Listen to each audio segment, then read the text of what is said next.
मैं आपको और बता देता हूं, न्यूयॉर्क टाइम्स ने जिस खबर को लेकर इतना हंगामा मचा हुआ था कि न्यूयॉर्क टाइम्स पे पूछा जा रहा था कि इन्होंने ये पेड खबर छापी है, न्यूयॉर्क टाइम्स ने क्लैरिफाई किया है कि ये खबर उनकी तरफ से ना तो पेड है ना एडवर्टीजमेंट है, ये खबर ग्राउंड रिपोर्टिंग पर आधारित है और खलीज टाइम्स ने उनसे लाइसेंस लेकर इस खबर को अपने अखबार में छापा है। जो खबर पे बीजेपी सवाल उठा रही थी उस पर न्यूयॉर्क टाइम्स की फिलहाल ये सफाई आई है। लेकिन मनीष सिसोदिया तक ये आरोप लगे कैसे पहुंची सीबीआई उनके दरवाजे तक, उसकी पूरी कहानी इस रिपोर्ट में देख लीजिए।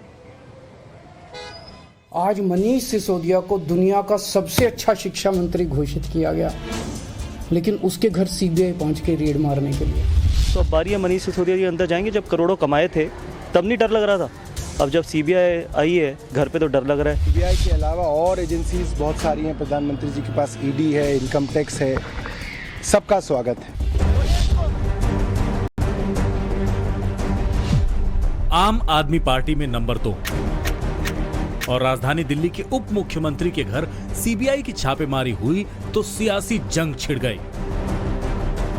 मॉनसून सीजन में आरोप प्रत्यारोप की बारिश हो गई कि सीबीआई के पास में पर्याप्त सबूत हैं। मुद्दा सिर्फ एक है, केजरीवाल को रोको, केजरीवाल को खत्म करो। दिल्ली के अंदर शराब माफियाओं को भ्रष्टाचार के माध्यम से संरक्षण देने वाली सरकार आज अपनी ईमानदारी की बात कर रही है। तो दिल्ली के शिक्षा और स्वास्थ्य मॉडल से इनको परेशानी।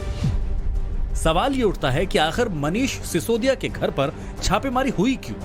टेंडर में 144 करोड़ 36 लाख की गड़बड़ी, शराब कारोबारियों को छूट, कोविड के बहाने फायदा दिया, मनमाने तरीके से लाइसेंस बांटे गए, एक कंपनी को शराब उत्पादन और बिक्री, शराब ठेकों की संख्या बढ़ाई, गड़बड़ी के मकसद से नई एक्साइज नीति बनाई, कैबिनेट की जानकारी के बिना नीति बनाई, टेंडर के नाम पर कमीशन खोरी, सरकारी खजाने को नुकसान पहुंचाया।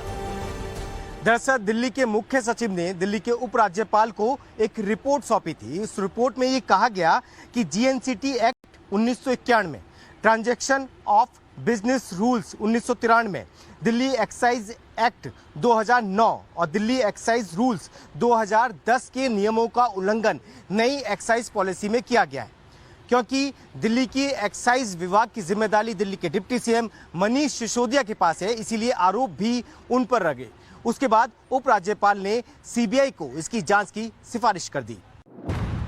मनीष सिसोदिया पर आरोप बड़े हैं, लेकिन सीबीआई की कार्रवाई आम आदमी पार्टी को नागवार है। आम आदमी पार्टी इस कार्रवाई को राजनीति से प्रेरित करार दे रही है। तो यह स्पष्ट है कि मोदी जी की लड़ाई कोई भ्रष्टाचार के खिलाफ नहीं है, मोदी जी की लड़ाई केजरीवाल और विपक्ष के खिलाफ है। गुजरात में अरविंद केजरीवाल की सफलता बढ़ती जा रही है दिन ब दिन। ये भारतीय जनता पार्टी से, प्रधानमंत्री मोदी जी से हजम नहीं हो रहा है। आम आदमी पार्टी मनीष सिसोदिया को कट्टर ईमानदार करार दे रही है, लेकिन बीजेपी का कहना है कि ये कट्टर भ्रष्टाचारी हैं। कांग्रेस तो बड़े शराब कारोबारियों के साथ सिसोदिया और केजरीवाल की तस्वीरें तक जारी कर रही है। और ये वही दिनेश अरोड़ा, उसको अरविंद केजरीवाल के साथ भी फोटो खिंचाने का एक मौका मिलता है और वो लिखता है कि आज उसने अरविंद केजरीवाल से उसके घर में मुलाकात की। अब ये दिनेश अरोड़ा कौन है? दिनेश अरोड़ा जी किसके साथ बैठे हैं? मनीष सिसोदिया जी के साथ। और ये कौन है? दिनेश अरोड़ा जी के साथ कौन है?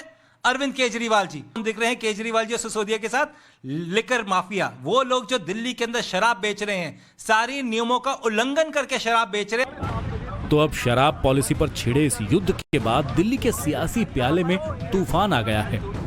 बीजेपी के पास आरोपों के बाढ़ हैं, कांग्रेस के पास तस्वीरों की तलवार है और आम आदमी पार्टी के पास दावों की ढाल है।